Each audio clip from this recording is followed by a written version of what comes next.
Well, hello, Maverick Currency traders. Let's get into a recap. Joe with you here on the 8th of August. Already a Thursday, but quite a different market from what we saw yesterday. I've got my 2 cents. You guys know how this works, right? Take responsibility for the outcome. Let's break down some of the news that came out, if any. We'll also take a look at these markets technically overall and share trades with the community. Disclaimer. This video was created for professional Forex and crypto traders.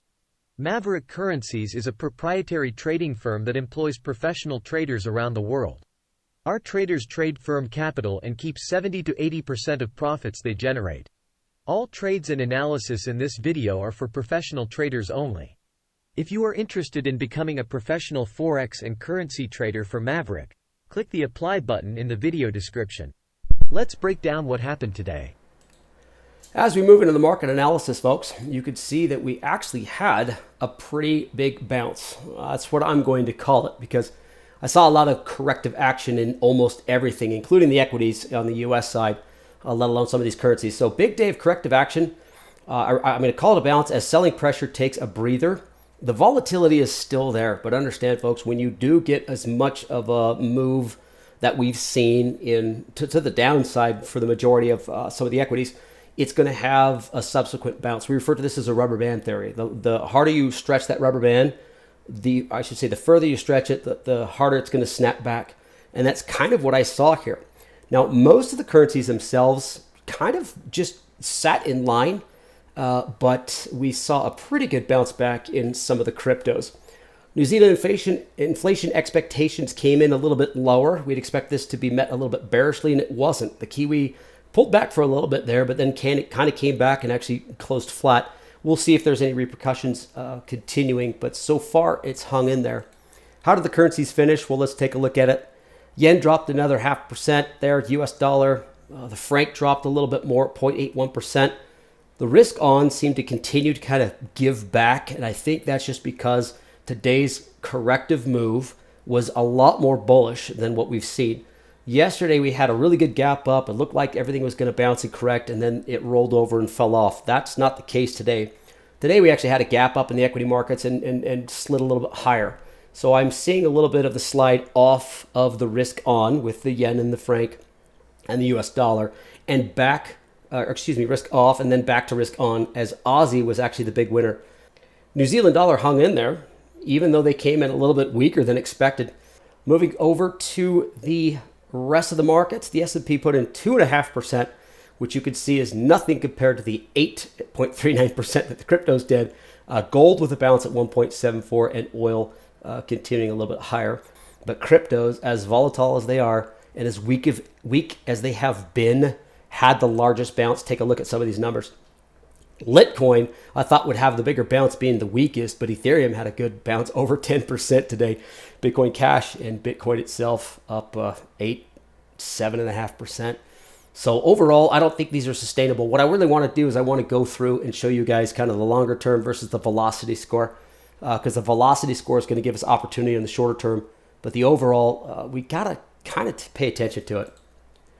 Taking a look at the overall market outlook. Now, I moved this to a 2.5 from a -3, and it's just because we have a bullish candlestick pattern. But you'll see here in a second that the volume was a little bit light. So let's just jump straight into it here.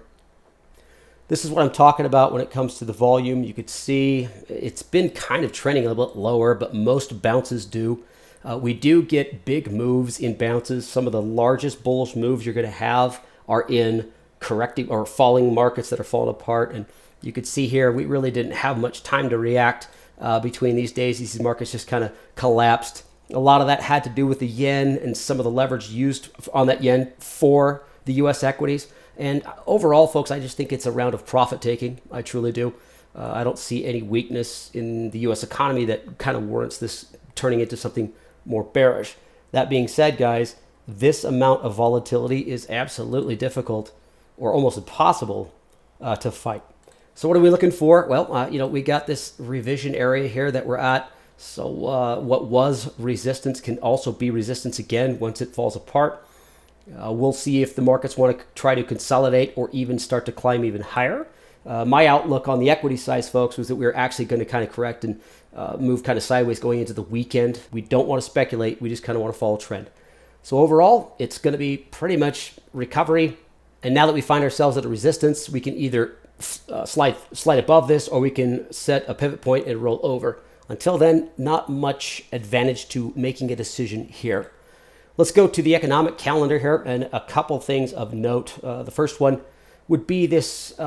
Would be the inflation expectations for New Zealand. As you guys can see, this is a 2.33 was the previous. They didn't really post it expected, but this is a little bit of a subsequent drop. I mean, it dropped a little bit. This should be a little bit bearish for the currency, and it's hung in there pretty good. The U.S. unemployment claim, that's kind of a positive uptick. We did see a negative uptick previously, which did add a little bit of worries of a slowdown of the U.S. economy, but it wasn't enough to really warrant the sell-off that we've seen overall in these markets. So a little bit more glass half full there. We do have the China CPI and PPI coming out, but we do have the Canadian employment and unemployment rate, and I think that one will probably be the last big piece of news for this week. So that's one I'm probably going to focus on, as the Canadian dollar has had a pretty volatile move, especially on the velocity score that we have from yesterday to today. We'll take a look at that. So with that being said, let's just go out and take a look at that. First thing I'm going to jump into here is just going to be the franc. And I like this as far as, actually it's my only setup for today, but I do like this thing on the velocity score. As you guys can see, it just had a nice rollover here. It looks like it's kind of breaking support. It's kind of reaching an area that it revisited a little while ago, but there is a bunch to get to before it breaks below it. I like this decrease in highs that I've seen on the velocity. The RSI looks like it wants to consolidate. We might even see a small little bit of a rally up before it breaks.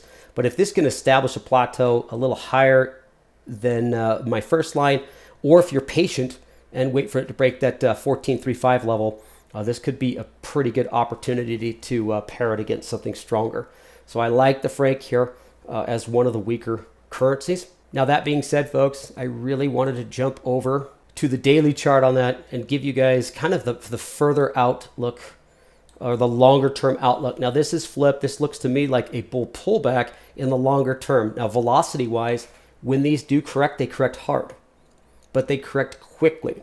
So if you're going to make trades on this surge from +1, +2, all the way to -2, -1, I mean, because that's what we're seeing in a lot of these currencies.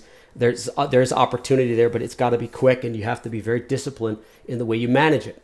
So you could see the longer trend on the Canadian dollar is outperforming, but that short-term velocity score looks nice and juicy for maybe a breakdown compared to something stronger. Let's next jump over to the yen. And the yen is looking very similar. We know it's had its issues, a huge surge to the upside, and it looks like it's just kind of bleeding off, taking a little bit more of corrective action here. You can see the yen here. We got the RSI is flat. We flipped, we're below that parabolic SAR, but it's really not collapsing here. So I really don't think it's going to be something to attack negatively. It just seems like it's taken a breather after this massive surge that we've seen. Going over to the euro looks like it's a little complacent. It's flip-flopping its SARs. It's back and forth above that 13-day EMA, and the RSI is flat. This is something that I would just eliminate. It looks like it's playing its own game. So it's not really going to give us too much of an advantage either way. Now, the Aussie dollar did show a really good little bump today. And what I like about this is not only is it strong on the velocity score, but I do like where it broke above that resistance on price-wise. This is an ascending triangle pattern. And so the RSI is a little bit flat, but as things break out, they usually flatten out. So what we got to do is keep an eye on this for a shorter-term target. Maybe we could go up to this area for a longer-term target, but it's definitely one of the stronger currencies. And it has been for a little bit. It's cool that it actually picked up a little bit more momentum today. The US dollar is pretty much flat. It's kind of mixed and matched. It's doing pretty much what the euro is. So we've got some SARs that have flip-flopped. It's pretty much at its 13 as far as the velocity score goes, and it's flat on the RSI. Let's go ahead and just jump on the daily for this. And you can see that, but it's not weak enough to where I really want to attack it. Now, if this can roll over and start to fall apart, we might move it on down the line to see, to be one of the weaker currencies, but we'll probably see that a lot sooner on the velocity score. And what I would be looking for on that is not only a flip of the SAR, but somewhere below here, and pair it with something pretty strong, something like the Aussie or the New Zealand, as the New Zealand, I'll show you here in a minute, has hung in there, regardless of the number that they had. Let's move on to the Great British Pound, and the pound itself looks like it's just a bear rally. It did flip its SARs.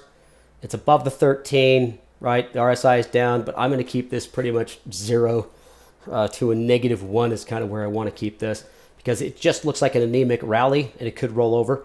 So for now, I would just kind of set that aside. Now here's the Canadian dollar. This probably had the biggest move, as it was very strong in its velocity for a little bit, but now it's consolidating.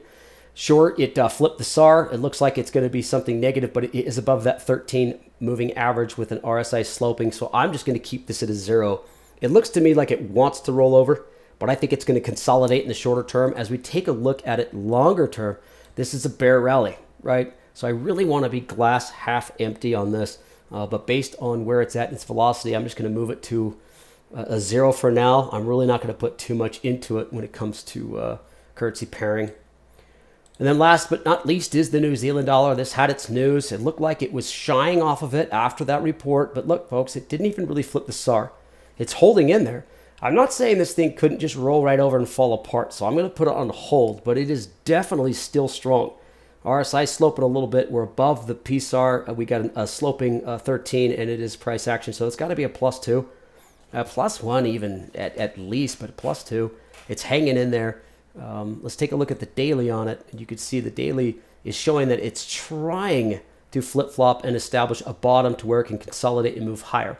So it's not like really doing, it's not really outperforming, but it's really not falling apart, especially in light of the report that it had, which was supposed to show weakness, but it's hanging in there for now. Let's do a quick breakdown of the crypto since we're here, and you can see just a massive surge off of bottom. The velocity is super high. It's above the 13. Its RSI slope. There's a +3 move to the upside in light of what it's doing here, which is an oversold bounce. Here's Ethereum. It is above a resistance here. You can see that it did flip the SAR. This is kind of a +2 situation. +1, +2 is where I'm keeping most of these, because the longer term on them, wow, I mean, that's nothing. I mean, that's an oversold bounce after a catastrophic fall. Let's take a look at the last two here, Litecoin. Litecoin being the weakest of the week. Looks like it's trying to establish some sort of ascending triangle. It is above resistance on the 4-hour, which is our velocity score. But on the daily, we've seen this before. It seems to stack itself up and then fall apart. Up on the RSI, below the 13, below the SAR. So on the daily, it's not showing some strength, but velocity-wise, absolutely, it's outperforming because of the bounce. Here is our velocity score on Bitcoin Cash, where you could see it has the pretty much the exact same ascending triangle pattern that all these have, motoring up. We got +3 or +1 here, +1 +1. Hey, it's a +3, but to what? You got to have a target area that you want to see, and then it changes the whole spectrum when you take a look at it on the longer term, where it is absolutely at a previous bottom, looked like it's going to bounce after it broke a previous support when it looked like it was going to turn. So overall, I'm just going to steer clear of all the cryptocurrencies, but hey, that's me personally. So overall, folks, on our velocity score, you can see we have moved a whole lot from -2 to -3 up to +1, +2, and even 0, and it is 100% a velocity change. When you stretch that rubber band really, really hard in one direction, you know the further you stretch it, the harder it's going to snap back, and that's all this is. I don't really want you to look too much into it or too much past that. It does give opportunity for the shorter term trading, absolutely. So go ahead if you want to go out there and pair some things together, go for it. A couple of things I want to make note of is New Zealand hanging in there after their report, and the Aussie dollar just kind of creeping higher and just pushing higher. So a lot of risk on, and it's one day to the next. I don't know if it's just an oversold, but the Aussie looks a little bit more as far as the New Zealand dollar is something that could be a little bit more sustainable. Now, the franc did slide. It slid probably the most. The yen climbed back. You could see Canadian dollar climb back. A lot of these things look like they're bouncing. Now, after all of that, folks, the only thing that I could truly get behind as far as a pairing today is going to be the CAD and the franc. And it's pretty obvious. I'm just taking the strongest and the weakest together, but I did like the way that the franc was actually falling down. So let's first just jump into the franc one more time just for a review. And what I really liked about this thing was this fall that I saw in the velocity score. Now there's a level here that I'd like to see it break. I imagine it's going to bounce a little bit before, so I'm going to be patient with it. So if we pair this with something like the Aussie dollar, let me show you that as well. Let's go back to it. And it's got almost the exact opposite trend, right? An ascending triangle pattern. It's got resistance at this area. So if these two planets align, it's going to give us a pretty good look into what we could actually trade. So why don't we pair them together? Let's take a look at it. Jumping over to the Aussie franc, and I still like it. I just think the velocity wise, this would be a good ascending triangle pattern. It looks to me like it's already kind of crept out of a resistance level. It looks like it's hesitating here. I'm going to be looking for something right around this level. If I can see some sort of an action moving here, this would probably be my entry point and my first target, obviously up in this area. Now, I'm okay with active management. And I do want to stress that when you get a volatile market that has corrective moves, they're going to be short-lived, but they're going to be really aggressive and awesome, which means we got to be on top of it. We get into this thing, let's make sure we're adjusting our stops, we're taking our profits at targets. We don't really have that slow, methodical, boring trend. This could whipsaw and right back to risk off, right? We could just flip-flop everything tomorrow. You guys have seen that. So volatile markets are great, but they're usually short-lived, and we need to be on top of it. So I'm going to be patient, make sure that my ducks are in line, and then I'm going to get it up to a point. I'm just going to cut it and say thank you very much, and we'll look for something else. But that's the only thing that I really have any sort of a confidence in getting into, especially looking at for tomorrow.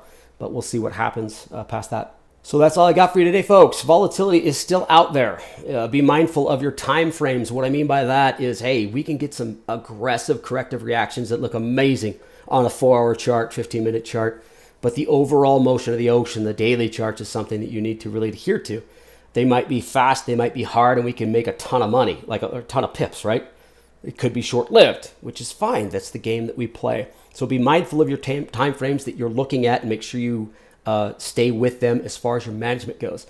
Follow your plan and be on top of your management. This isn't the time to get cute and try to squeeze things. You're going to get a surge, and it's going to give you what you get. Get out and see what else we can get. I mean, we get too much volatility out there to try to milk anything further than our stop entry target.